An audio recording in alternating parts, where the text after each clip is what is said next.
How you guys doing? Because I have the earpiece and I have to dance. My name is Josh Brewer. As Enrique mentioned, I'm the principal designer over at Twitter. And you may be wondering what a principal designer is.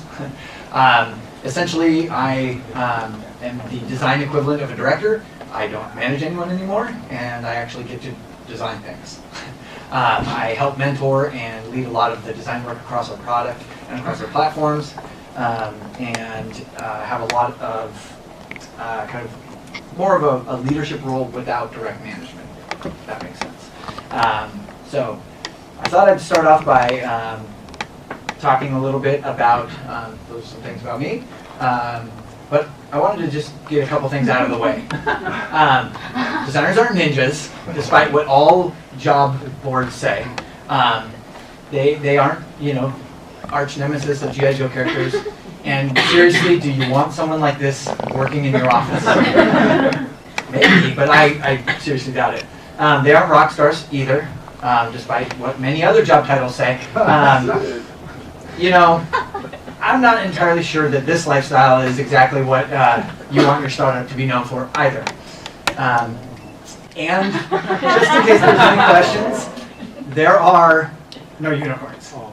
They are a mythical creature. However, there are designers who can code, and there are developers who are extremely design savvy. And those people are awesome, and I wouldn't call them a unicorn for all the money in the world, because unicorns don't exist. Therefore, they don't exist. So we should just call them what they are. Awesome. So I thought I'd jump in and just kind of talk about generalists, specialists, and kind of everything in between.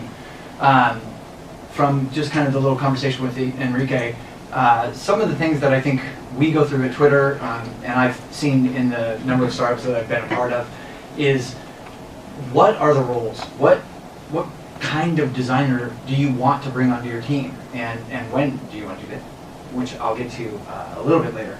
But just kind of laying a framework or a foundation for what are the kind of titles and responsibilities that exist in the design community. This tends to be kind of at a very high level, giant company. If you are running a startup, you probably should not have a VP of design. Just going to go out on a limb and say that you may have introduced hierarchy when none need be introduced. But you will see in a lot of companies a creative director. And your creative director is generally a experienced, seasoned, probably has already done this at a few companies before. Essentially, they are responsible for the creative direction of the product. Now, that's interesting because you may have product managers who are also responsible for the direction of a product. And if you have both of those in your company, you want those people working together as closely as possible. Your creative director should be a mentor. They should be a teacher. They should be, in my mind, working closely with the founders, if not a founder, in helping set the tone and tell the story of the product. You will see this all over the place. Graphic designer or visual designer, especially in software and on the web, a lot of people talk about visual designers. I think it's a little bit of a misnomer because, of course, it's visual. You are looking at it, right? I prefer graphic designer, but that tends to carry connotations of print and someone who's not familiar with the web per se. It's not necessarily true, but it's a perception that's out there, and if someone sends you their resume and they actually put graphic designer on there, good chance that they may not be web savvy, or they've chosen not to specialize in that, if that makes sense. Another is a UI designer, and I'll admit Twitter has an open rec for a UI designer, and I think it's about the vaguest term that we could possibly come up with. We've been trying to write more specific job descriptions and stuff, and change the titles of these roles a little bit. This is what I would consider to be kind of your average, not average, but the general everyday web designer would probably consider themselves a UI designer. They're working with the user interface. They may design icons. They might design, the landing pages. They probably have some graphic design background. They've probably been trained, but they also spend a lot of time designing for the web specifically. So they've got pixels all over their fingers, if you will. A mobile designer, which might be a subset of a UI designer, depending on who you're talking to. Some mobile designers are people who literally, for the last 5 years since the iPhone came out, they've made a career out of making really, really, really pretty interfaces. But they may not be able to walk you through the flow of that application. And on the other hand, you may have a mobile designer who actually has a lot of experience with WAP devices, and they understand like the constraints of a Nokia phone, and they understand bandwidth requirements and all this kind of stuff. And so if you're hiring for a mobile designer, I strongly suggest that you make sure you know what you're getting and you also know exactly what you're looking for. Because it may be that you have someone on your team who is handling all of the user experience and kind of flow type of stuff, and you really need someone who can lend that polish to the app. And that's totally fine, but there can be kind of two different camps in there. An interaction designer is someone who tends to spend a lot of their time doing kind of cross-functional work. I had a definition that I can't see now from the IXD website, and it's a very big, like, grandiose statement. But to be totally honest, most of the interaction designers I know tend to be generalists.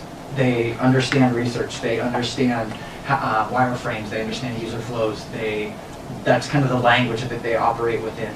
They are literally looking at the interactions that are involved in moving through a product.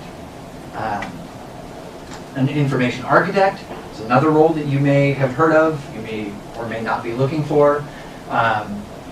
One small caveat here, information architects, interaction designers, user experience designers, like there's a bunch of these titles, and like it's pretty convoluted even amongst designers exactly what they mean these days. And so a little bit further down the road I'll talk about why you may want someone who's a little bit more of a generalist. Information architect, like I said, they are looking at the structure of your site and your application. They're looking at the hierarchy of things. They're looking at how things are connected across systems. If you go back far enough, information architect as a title actually emerged out of people who were designing intranets in the I think late 80s if I remember correctly. And so you can understand, huge database and huge system of files and structure, and you need to be able to move and navigate through those. That was an information architect or an IA. A user researcher is someone who their prime job is to spend time doing interviews, doing studies with actual customers, walking them through using an application and guiding them to solicit responses that can help you make decisions around what your product actually means to them or how they experience it. Tend to run a lot of usability studies, things like that. For us at Twitter, our researchers they do all of that and they do a lot more. They tend to do longitudinal studies. A couple of them are deep in the analytical side of things. So there's actually a whole entire probably separate talk about just researchers. But for startups, one of the things that in previous companies I've done, we contracted a couple folks. There's some amazing people in the Bay Area that do this work on a contract basis because you may not need this all day, every day. You might need it once a month. You might need it once a week.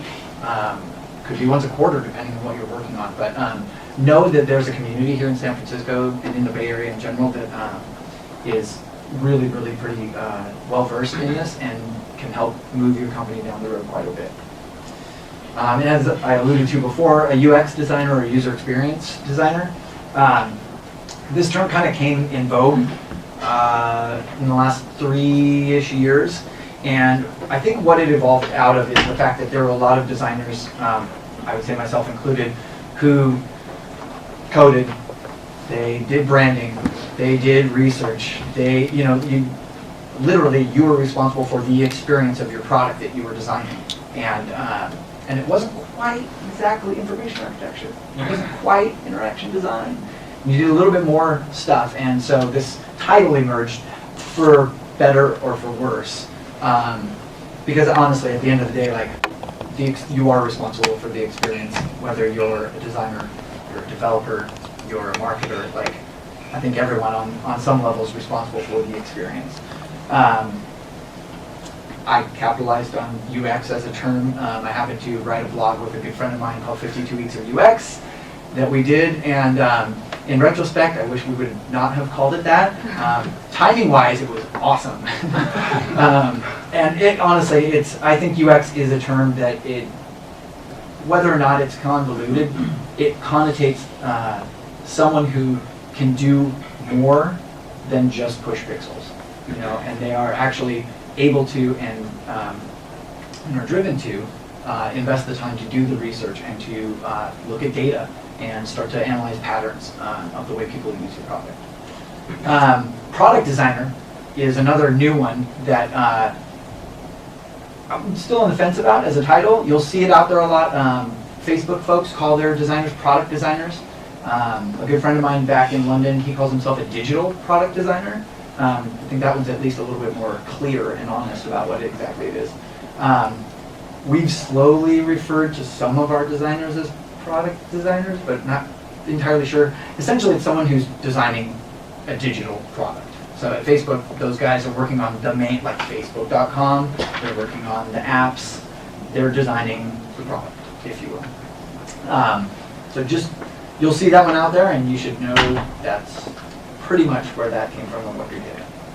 At Twitter, we look for three things when we're looking at hiring. We look at the graphic design side of things, we look at interaction design, and we look at the ability to code. And not all of our designers have all three of these things. Some of them have one with aptitude towards the other two. Some of them have two of them really strong, and they're open to learning the third. For us, we found that this combination is essential to having designers who are well-versed enough to move between projects, to work on different types of experiences, whether it's transitioning from a mobile desktop, from a desktop to a mobile experience. But these core competencies, for me, are essential to finding a quality designer. What you need when you need it. This is a little quote that actually a good friend of mine, Ryan Freitas, tweeted out a couple days ago. Not to make excuses for those who refuse to see the big picture, but understanding ecosystems is a particular knack. And he was getting after the fact that there are a lot of designers who are very good at what they do, and yet at the same time they may not be very good at looking at the big picture. They may be much more used to being down in the weeds, looking at the thing that they're working on. And the reason I included this is, especially in the startup stage, if you run across a designer who starts talking about the experience and how it transitions and the continuity between desktop and web and mobile web and native, and and they start articulating things like component systems, and they start talking about how the experience is actually one whole thing, you probably want to at least take them to dinner and see if the dating process should go any further. But honestly, for me, this is one of the things that I look for and I push on every time I talk to a designer that we bring in, because understanding an ecosystem or understanding a system in general, it means that the way you think and approach solving design problems is kind of at for lack of a better term, a higher order. And the odds of you solving something that will solve a problem across the board are so much higher, which decreases the amount of time and churn in solving it over and over and over and over again. So you've got generalists, and generalists for startups are fantastic. A generalist is someone who can come in and, in my opinion, can hit the ground running. They can probably help you with the brand. They can probably build out the marketing website. They could dive into Photoshop and put some gorgeous comps together to update the interface of the product. And if needed, they could probably jump into code and write the HTML and CSS. To me, generalists for startups are invaluable. I've been a part of 5 startups at this point, and in every one of them, except for Twitter, I was the first designer, and I was the generalist. And it's something that I think causes you as a designer to have to stretch way beyond what you'd be comfortable with. And so I know one of the things that I would assume some of you guys are wondering about is like young designers that show aptitude versus kind of more senior, skilled, seasoned veterans that have kind of this stuff. And what I would say to that is, if the person's younger and they haven't done this before, but they show aptitude in a number of places, and you're okay taking a chance on them, you should go for it. I guarantee you, nothing will cause a designer to grow like being thrown into the pool and having to learn how to swim. But if they have resources, if they have a mentor, and if they have people that, even if it's one of the founders that they can talk to and bounce ideas off of, the growth that comes out of that is pretty impressive in my opinion. Specialists, I find, tend to be necessary once you start scaling your design team a little bit. The first hire, maybe the second hire, they're going to be generalists, they're going to do a lot of stuff. As the team starts growing, you will likely need someone who can really help lead the rest of the team in a certain area. At Twitter, we have set up what we call a platform design team, and it's a small subset of our overall design team that is focused on. One of them is focused on the web, one of them is on mobile web, one on Android, and one on iOS. And essentially, the rest of the design team uses these guys as their resource and as their kind of like sanity check on some levels for the designs they're doing. And these guys, they have deep, not only design and pattern knowledge, but technical knowledge of the platform that they're helping the rest of the team with. We didn't honestly need this until recently when our team scaled as big as it has. For a lot of smaller companies, you may have an iOS specialist, maybe an Android designer, an iOS designer. You may have a couple others that kind of like can do across the board.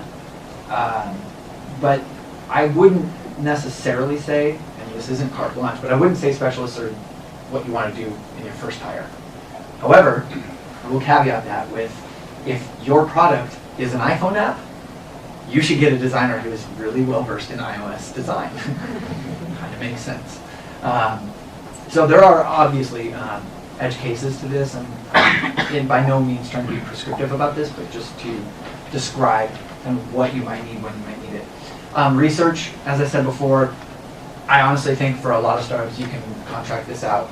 You'll know the point at which you need a researcher, because the people on the team will be asking for data, and people will be like, I don't know. Oh, we should get our contractor and if you say that more than like once a week, you should probably consider hiring a researcher to come on board. The last little bit of this that I wanted to talk about is team dynamics. And this I wanted to include this because I actually think this is really important. At Social Cats, which was the company I was at before Twitter, one of the first hires I made on the design team was a young lady who happened to have an HCI background. And she had some graphic design training and whatnot, but she was really strong in computer interaction, and she could talk to the engineers on our team at a really high level, and at the same time turn around and break down like some of the systems we were working with and put together some wireframes and some flows for how we should integrate into whatever system it was that we were working on at the moment. And honestly, for a long time, 3 of our engineers on the team all had HCI backgrounds. They had some level of research stuff that they'd done in college. And myself and Matt, between the 4 of us, we could solve a ton of the problems that were happening. And I found that those guys having that background and being able to speak that language together meant that I didn't have to bring someone on board that did kind of operated in that role for quite a long time. And it wasn't until we had a number of projects that literally required that type of thinking before I needed to bring her on. So that said, I know unicorns don't exist, but our awesome folks who can kind of straddle both sides of the fence. If you find people like that, or if you happen to be one of them, push on that. If you're an engineer and you love design as well, and you can talk with your designers, make that more a part of what you do.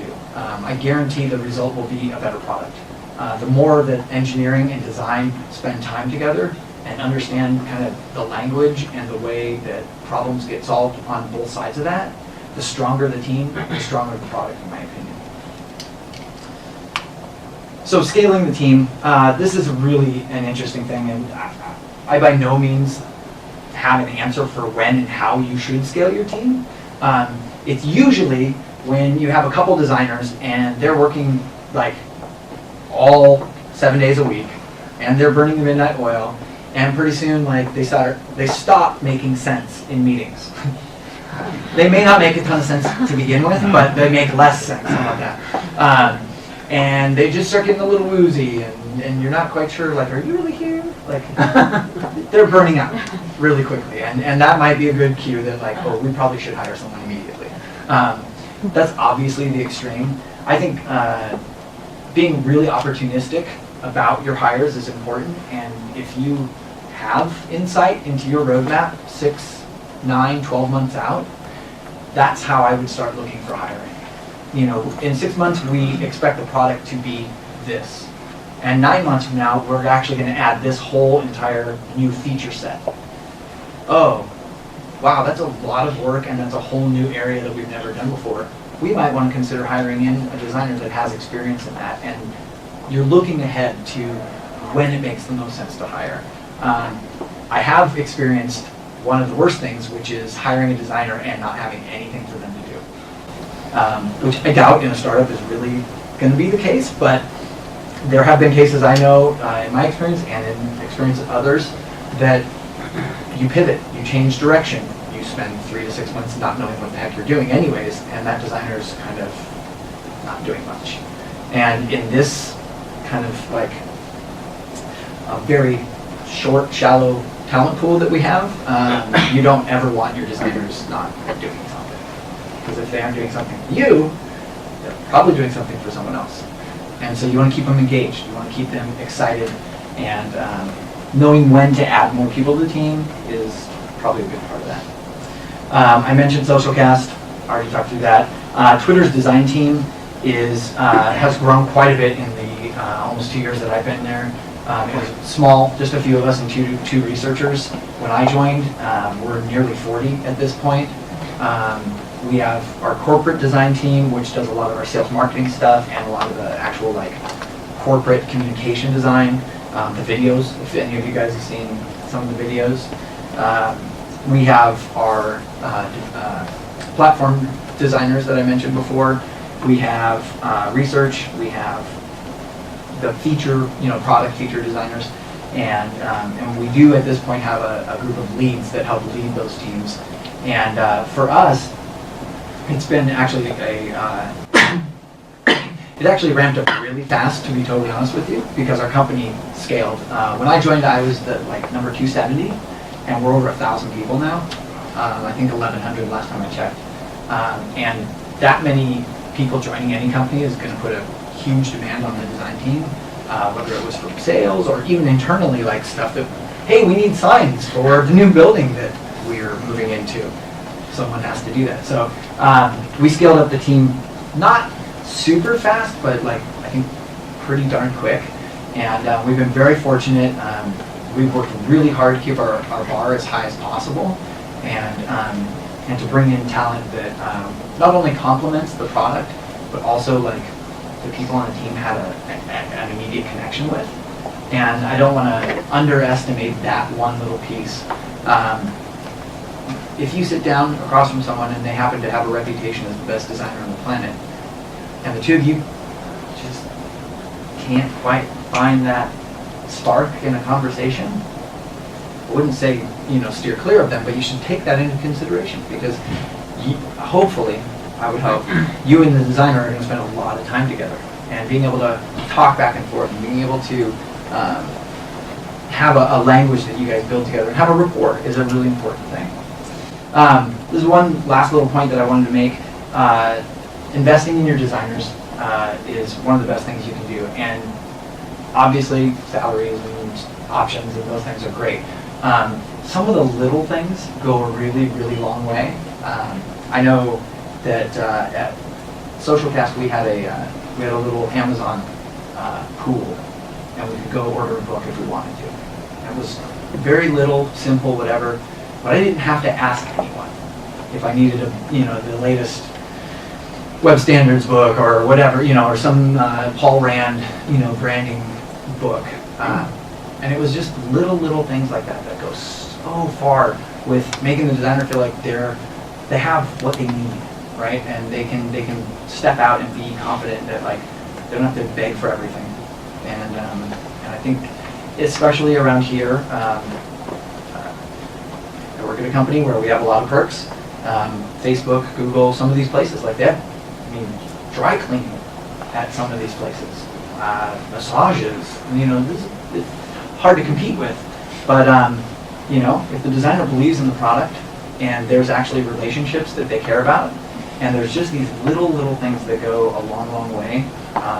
I have a strong feeling you're going to be not just keep attracting, but you'll retain your talent because they, I'll admit, I think designers are a little bit more emotional, than maybe other counterparts. But it's a good thing because you want some emotion in what you're doing because human beings are on the other end of it. So do the little things. I'm not saying that you need to go out and buy them cars, things like that. But investing just in the little things, I think, goes a long way. So I'll quickly jump through this. Working with designers. One huge thing I would say, try not to be prescriptive. I don't know any designer that likes to paint by numbers. It's just not a very fun experience. And the less you feel prescribed to, the more likely you are to jump in and be incredibly engaged right away. Do give them constraints, because designers without constraints is a bad idea. It's not a bad idea. You just might not get anything. Or you might get not the thing you were looking for. But honestly, one of the best things that we've done with our team is to get the designers to articulate the constraints on any project that they're working on before they ever get their sketchbook out, before they open Photoshop, before they write a line of code. Identify your constraints, be able to articulate what are the bounds within which I'm working. And this one, I can't recommend enough. Sketch all the time. I've made it a habit to put a pen in the CEO's hand every time I possibly can. You get designers and developers writing on whiteboards, get them writing on Post-it notes, stick those up on the walls, print out stuff and draw on those. It's this incredible act of translating ideas out of your head onto something physical, like a piece of paper, and you will be shocked at what will come out of just the sketching process. And the longer you can actually do that, the further you tend to get towards an actual solution to your problem. We work really hard with our designers at Twitter to not jump into Photoshop too quick. In fact, sometimes we encourage them to skip it entirely. If you've gotten far enough sketching and you can do it in code, jump into code. But more and more, we've been really, encourage and prod the designers to sketch as much as possible, because it's also a really collaborative thing, especially when you do it together. And if you realize that no piece of paper is sacred, and I draw on your piece of paper and you don't freak out on me, you build this kind of trust, which is really unspoken, but it's really strong. So wholeheartedly encourage you, and it doesn't matter. It doesn't matter if you can't draw a stick figure. Like, scribble some lines and tell them what that means. Like, I'm telling you, it's just the act of getting it out of your brain and onto the paper. And then, wherever possible, prototype. I am such a firm believer in designers learning how to code if they don't know how to. Some of the best stuff that I've ever learned is because I sat next to an engineer and learned how to write some Ruby that I never thought I would have written. And it allows you as a designer to move way faster. It allows you to test things, because as a designer in a digital world, most of what we do is actually interactions.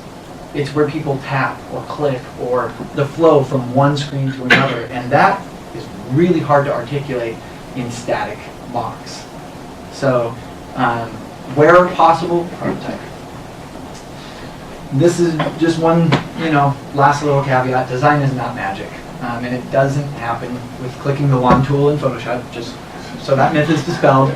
Magic wand doesn't mean that the design shows up. The hard part is that there's a lot of designers out there who are really good and they're really fast. They may not be giving you the right solution, but they can give you a solution really, really quickly. And I can't tell you the number of times I've had someone come and say, I need this in 2 hours. We've got a board meeting. I need 4 slides about blah, blah, blah. And you're like, we just talked about that on Monday in a whiteboarding session. Okay.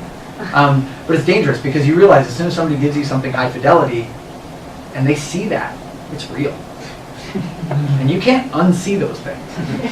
It's really, really an interesting psychological issue, which is why sketching is awesome. Because they're so low fidelity that, like, even if you got that in your brain, I could bring in something that totally is the same thing, it just looks different. And you don't have this hang up of like, well, it looked like this before. So, anyways, it's not magic, it takes time, and the best thing you can do is give your designers time. Don't leave it open-ended. It's just like the constraints. One of the constraints might be time boxing. But honestly, give them time to do their job. And I think that periodic and very calculated checkpoints with any designer is not only appreciated, it's very helpful to make sure that you are staying somewhat on course. And when I say checkpoints, I don't mean standing over your shoulder designing from the back seat. But communicating, checking in, touch points, it goes a long way. So I hope this has been helpful for you guys. Thank you.